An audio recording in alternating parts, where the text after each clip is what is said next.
মিরাজের বদলে দরকার শেখ মাহাদিকে। ওপেনিং পজিশনে বাদ করতে পারেন তানজিদ তামিম, ফেরানো হতে পারে নাইম শেখকে। মিডল অর্ডারে আসবে বড় অদল বদল। আগের ম্যাচের নায়ক শামীম পাটোয়ারি এবার পেতে পারেন বড় প্রমোশন। সিরিজ জয়ের মিশনে ভিন্ন পরিকল্পনা নিয়ে মাঠে নামছে টিম টাইগার। সব মিলিয়ে তৃতীয় ম্যাচে বাংলাদেশ দলের সম্ভাব্য চমক নিয়ে বিস্তারিত জানবো রিপোর্ট। প্রথম ম্যাচ হারলেও ডাম্বুলায় দ্বিতীয় ম্যাচ জিতে বেশ শক্তভাবে ঘুরে দাঁড়িয়েছে বাংলাদেশ।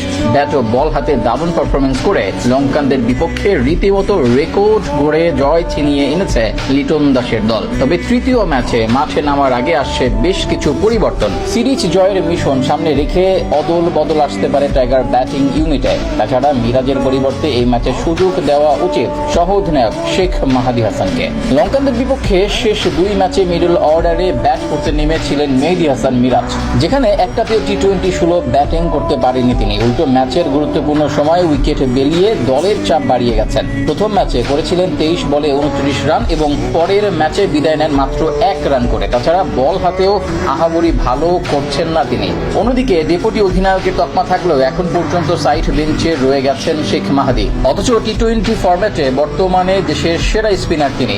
মাত্র এক সিরিজ আগে ওয়েস্ট ইন্ডিজের মাটিতে সিরিজ সেরার পুরস্কার জিতে এসেছেন মাহাদি। তাই বিশ্লেষকদের মতে মিরাজকে বাদ দিয়ে তৃতীয় ম্যাচে মাহাদিকে সুযোগ দেওয়া উচিত টিম ম্যানেজমেন্টের। এদিকে দীর্ঘ 38 মাস পর টি-20 একাদশে সুযোগ পাওয়ার পর মাত্র 48 ঘন্টা ব্যবধানে পুনরায় বাদ পড়েন বামহাতি ওপেনার নাইম শেখ। ঘরোয়া লিগে ওপেনিং এ ব্যাট করলেও প্রথম ম্যাচে তাকে নামানো হয়েছিল মিডল অর্ডারে। তাই স্বাভাবিকভাবে চাহিদা মতো রান করতে পারেননি তিনি, এজন্য দ্বিতীয় ম্যাচে বাদ দেওয়া হয় তাকে। তবে এই মুহূর্তে ওপেনিং এ ধারাবাহিকতার অভাবে ভুগছেন পারভেজ হোসেন ইমন এবং তানজিদ তামিম। তাই তৃতীয় ম্যাচে দুজনের একজনকে বাদ দিয়ে সুযোগ দেওয়া হতে পারে নাইম শেখকে। সেক্ষেত্রে ইনিংস শুরু করার দায়িত্বে থাকবেন তিনি। এদিকে দ্বিতীয় ম্যাচে বাংলাদেশের জয়ের অন্যতম বড় নায়ক ছিলেন শামীম পাটোয়ারি, কিন্তু সমস্যা হলো তাকে ব্যাট করতে হয় একদম নিচের দিকে।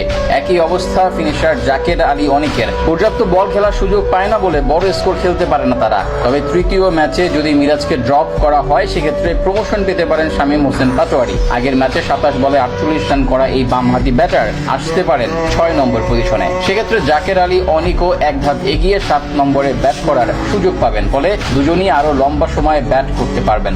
এর বাইরে আপাতত আর কোনো পরিবর্তনে যাওয়ার সম্ভাবনা নেই বাংলাদেশ দলের। 3 পেসার হিসেবে যথারীতি মোহাম্মদ সাইফুদ্দিন, মুস্তাফিজুর রহমানের সাথে থাকবেন শরীফুল ইসলাম। দ্বিতীয় ম্যাচে 3 জনই দুর্দান্ত বোলিং করেছিলেন, যারা ব্যাটিং অর্ডারে 3 এবং 4 নম্বরে থাকবেন লিটন কুমার দাস এবং তাওহিদ হৃদয়।